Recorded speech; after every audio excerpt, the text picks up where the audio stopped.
Hello my friends, welcome back to my channel again. আমি আবার চলে এসেছি নতুন একটা ব্লগ নিয়ে, নতুন একটা ভিডিও নিয়ে। কিন্তু ভিডিও ছাড়তে ছাড়তে আমি জানি অনেকটাই দেরি হয়ে গেল, কিন্তু কাজে এতটাই ব্যস্ত ছিলাম যে আমার ভিডিওটা এডিটও করা হয়েছিল না, তাই ছাড়াই হয়েছিল না। কিন্তু ভাবলাম যাই হোক, এখন ভিডিওটা ছাড়া যাক। তোমরা যারা যারা আমার লাস্ট ব্লগগুলো দেখেছো তোমরা সবাই জানো আমি তখন গোয়াতে ছিলাম, আর গোয়াতে ছিল আমার লাস্ট ডে। তো সেই জন্য আমি ভাবলাম ভিডিওটা বানিয়ে নিই। তো আমি চলে যাচ্ছিলাম গোয়া টু মুম্বাইতে, বিকজ মুম্বাইতে আমার কাজ ছিল। দেখা যাক মুম্বাইতে আমি কতদিন থাকি, আর যদি পারি তো মুম্বাইতেও ডেফিনেটলি আমি ভিডিও বানাবো, তোমাদের সাথে ডেইলি বেসিকে ভিডিও শেয়ার করার চেষ্টা করব। তো দেখতেই পাচ্ছ আমি ট্রেনে উঠেছিলাম, তার জন্য বেশ কিছু স্ন্যাক্সও কিনে নিয়েছিলাম, চিপস, ওয়াটার বটল, জুস। তারপরে আমি যখন বাইরে দেখলাম এত সুন্দর নেচার, এত সুন্দর ছিল, তো ভাবলাম ভিডিও করাই যাক আর তোমাদের সাথে শেয়ার করে নিই।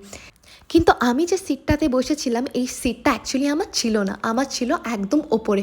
ভাবলাম যতক্ষণ এই সিটটা যায়, সে যতক্ষণ না আসে আমি এখানেই বসে থাকি, তারপর যখন আসবে তখন আমি উপরে চলে যাব।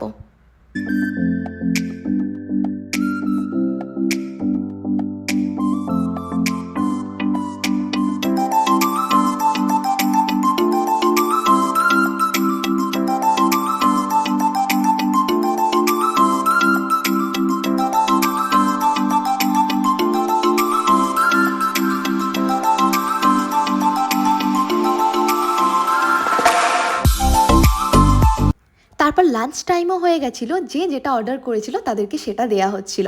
আমিও অর্ডার করে নিয়েছিলাম চিকেন আর তার সাথে রুটি।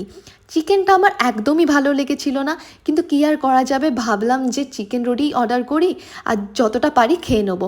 তো আমার মনে হয় খুব একটা ট্রেনের খাবার ভালো হয় না, আর যতটা সম্ভব অ্যাভয়েড করা উচিত সবাইকেই। কিন্তু কী আর করা যাবে, অপশান না থাকলে যা হয়।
ফাইনালি আমি পৌঁছে গেছিলাম মুম্বাইতে, আর যখন আমি ট্রেন থেকে নেমেছিলাম ভীষণ খুশি হয়ে গেছিলাম, বিকজ ভীষণ টায়ার্ড ফিল হচ্ছিলো আর ভিডিও করার ইচ্ছাও করছিল না। তাই তোমাদের সাথে দেখা হবে আমার নেক্সট ব্লগে, ডেফিনেটলি তোমাদের সাথে নতুন ব্লগ শেয়ার করব। ততক্ষণ সবাই ভালো থেকো, tata everyone, and please please please subscribe my channel.